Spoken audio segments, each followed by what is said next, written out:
Hi, we're back with a new episode. This is episode 8, titled The Mars Image Analyzer. We're recording on June the 23rd, 2026 at 9:26 coordinated Mars time. So welcome back. In today's episode, we're going to be discussing a tool I've been developing for some time now. It's a research and image analysis tool. It's still a work in progress. The tool seems to be working quite well, and in today's episode we're going to discuss that a little bit. I'm not going to demonstrate how the tool works, but I'm going to share some thoughts and share a little bit of information as to what the tool does, and I hope you all enjoy it. So let's get on with things. Okay, so here we are. So let's have a look at the Mars Image Analyzer. This is a tool that I've been developing for some time. It's a multifaceted, multi-featured image analysis and research tool. And it works with all types of image formats, most notably the high-resolution JP2 images. It also works with PNGs, JPEGs, and TIFFs. And I haven't tried any other formats, but it likely works with them as well. So here what you're seeing is the graphical user interface, also known as a GUI. This project is still a work in progress. I've got it working pretty well right now, but it's sort of still in the testing phase, and there are still some bugs in it that I have to work out. So if you look over here towards the top right corner, we have a little button that says, what does this tool do? And the easiest way for me to explain this is because it does a lot of things.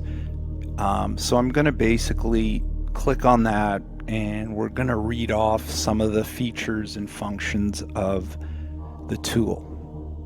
Okay, we'll start with Mars Image Analyzer, developed by yours truly. Okay, the Mars Image Analyzer is an image analysis tool designed to help identify geometric patterns, repeating structures, unusual objects, and potential artificial features in aerial, satellite, and planetary imagery. The program analyzes an image using a variety of special detection tools. Only one analysis tool may be selected at a time, which is true, allowing you to focus on a specific type of feature without interference from some of the other detection methods. Okay, here are some of the available tools. The first one is the ability to detect squares in an image. It searches for square-shaped structures and places markers beside detected square candidates, and it produces a report for that. Each tool produces its own report, and the report appears in the top right corner up in here, and it also writes a report to a file which you can easily access in the folder where it originates. Okay, now we have detect rectangles. This searches for rectangular shapes and places small yellow rectangular markers beside detected rectangle candidates.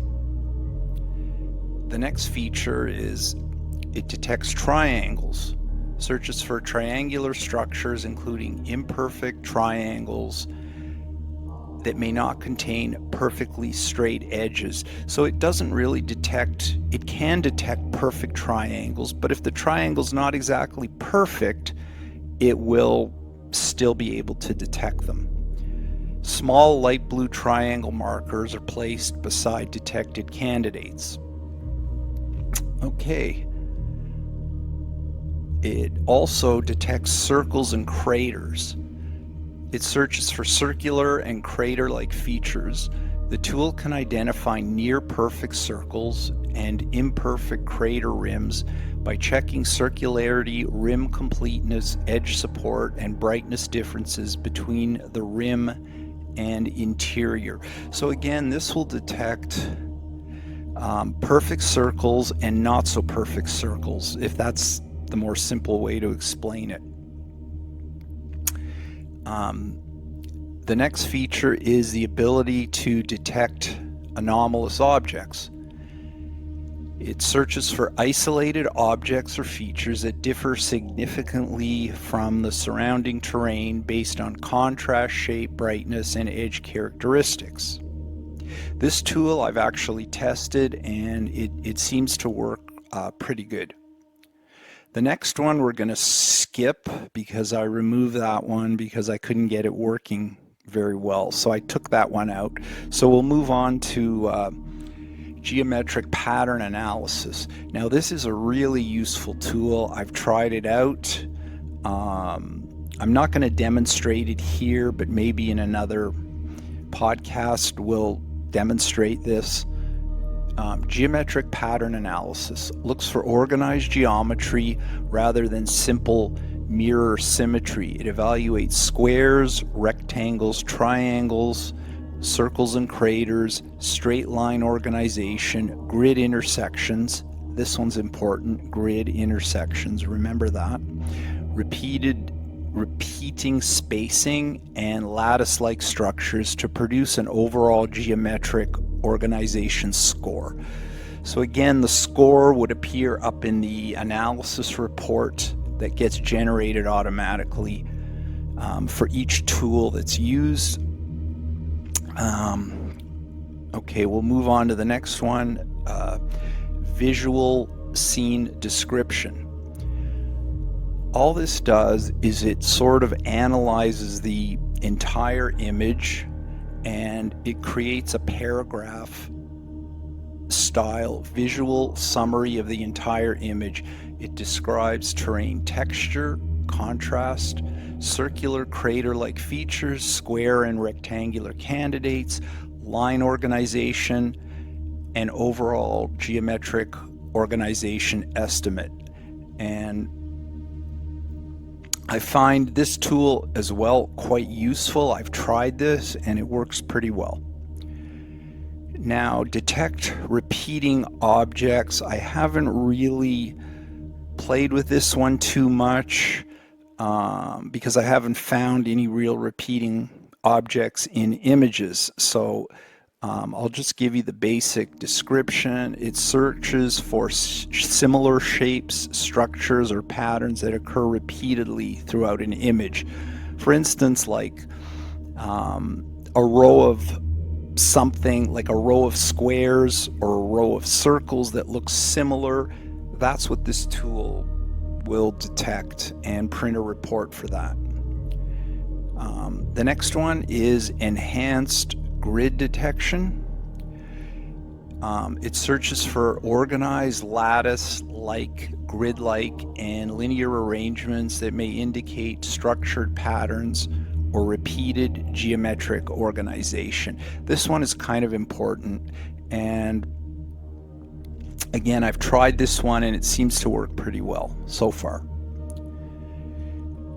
The next one is the ability to detect grid intersections. So this is kind of, it detects straight lines with 90-degree angles in grids. If you see grids, it identifies locations where multiple line segments intersect and marks potential grid corner points with small green dots. And this one, again, this one seems to work pretty well.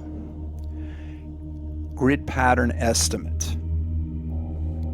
Okay, this one analyzes the overall image for structured grid characteristics and calculates a grid pattern score.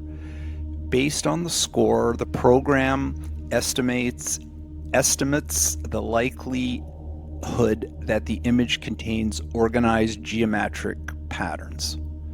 So this, again, it gives you a score, and it's sort of this, based on the score, you can kind of infer that there could be artificial structures in the image.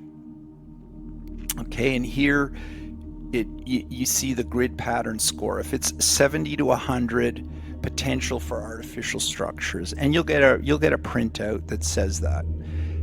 50 to 69, limited potential for artificial structures. 0 to 49, very low potential for artificial structures. Now, you have to take everything that's reported in this with a grain of salt, because the reality is nobody can really prove anything without boots on the ground. But it's a program that might be a good research tool for data collection, but without really fully testing it out and, you know, over a period of time, we can't really say for sure. So let's move on here. Now we've got a tool which is the ROI, or region of interest analysis. Now this tool is specific for JP2 high resolution images, and what that allows you to do is it allows you to look at the huge image, but because it's such a huge image, you can't look at the whole thing all at once. So you may want to look at a specific section of the image or a small portion of the image.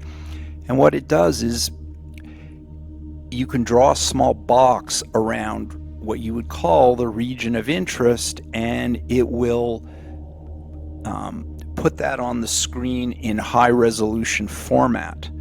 So it's quite a useful tool, and it works really, really well so far from all the testing I've done on it. And I'll just read out what the report says. The ROI tool allows you to draw a box around a specific area of the image and analyze only that selected region, which makes sense for, you know, a large image that could cover well over 100 square miles. You're only going to really want to look at a small portion at a time. For JP2 images, the program can estimate the approximate ground area, which is a feature I've built in. So basically, when you cut out the region of interest, it will tell you, how many square miles or square meters that entire area covers. That may have some usefulness. So the program can estimate the approximate ground area covered by the selected ROI, which is region of interest, using defined minimum and maximum image resolution values. So usually in these high resolution images, the scale it varies between 25 centimeters per pixel up to around 55 centimeters per pixel. So that's how I basically determine the approximate size of the area that we're looking at. Area estimates are displayed separately from the image to avoid obscuring features. So it's just a small box appears on the screen that tells you the size of the area, and you just click OK and it goes away. Okay, image controls. Okay, what we have here on the very bottom of the screen, you can see 5 image control tools, and for each tool I have these already preset to a predefined setting that I thought that I picked that I thought would work best with each tool. You have on the far left here noise reduction, you have sharpening, you have contrast boost, which is just contrast, you have edge sensitivity, and you have display zoom. The display zoom allows you to zoom in on the image, and this only works for non-JP2 image types. So it works for JPEGs, TIFFs, and PNGs. The JP2 images, they have their own zoom, which you can see right up in here, JP2 screen zoom. Okay, so these tools, when you use them, you don't see anything appear on the screen. You don't see any changes appear to the image, but they do work in the background when you're doing an image analysis. So here I've described the image controls. Noise reduction reduces image noise before analysis. Sharpening enhances edge definition and feature visibility. Contrast boost increases contrast to help reveal subtle structures. Edge sensitivity controls how aggressively edges and boundaries are detected. Display zoom, again, that just zooms in on non-JP2 images, but when you zoom in, you're going to see a little bit of blur appear. There's no real way of avoiding that one. Adjust the viewing scale of the image without changing the underlying analysis. Okay, now we move on to deconvolution. So what is deconvolution? That's a method. There are actually quite a few methods of deconvolution of an image, and what it does is it helps to remove some of the blur in the image and improve the overall quality of the image. The algorithm I'm using is a well-known algorithm known as the Lucey-Richardson or Richardson-Lucey model of deconvolution. This one is the most common one used to analyze astronomy, and it is used by NASA, by the way. So how I've described it here, it applies the Richardson-Lucey deconvolution, a scientific deblurring method, to the current working images. It uses an adjustable number of iterations and blur radius. So I didn't write the algorithm. Obviously, it's the Lucey-Richardson algorithm, and I've just applied it into the program itself. Strong settings may create artifacts, so results should be visually checked carefully. So sometimes I have presets for the deconvolution window here, and I've set them to for iterations 10 and blur radius 2, which really you don't need to know too much about, but that's the most common setting used, and it's the default setting.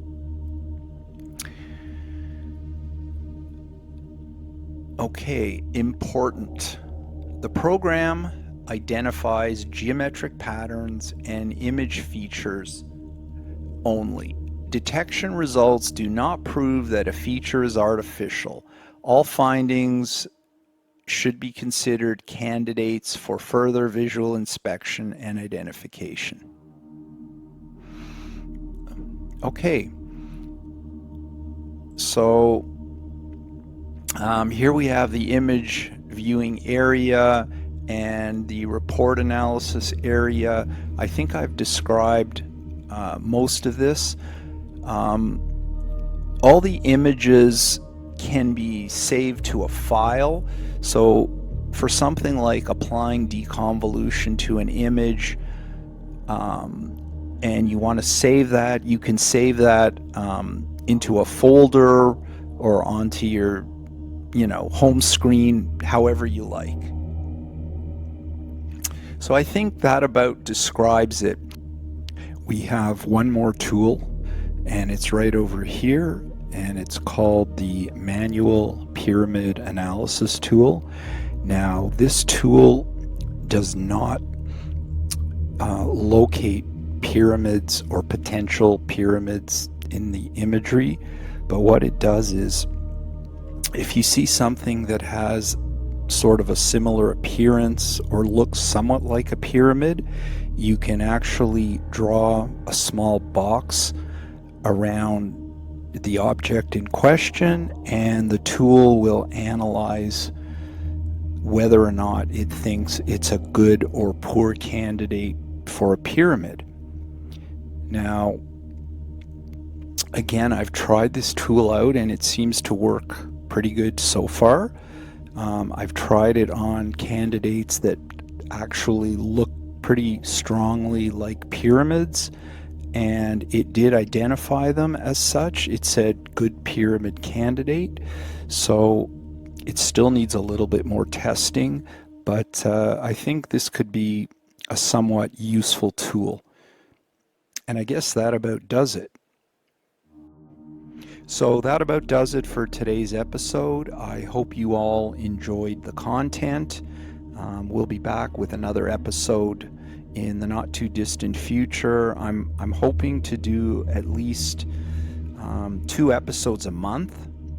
And as always, please leave some comments in the comment section. I really would love to hear what you have to say.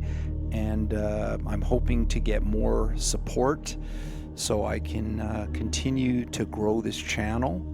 And that's about it. So have a terrific rest of the day. Take care.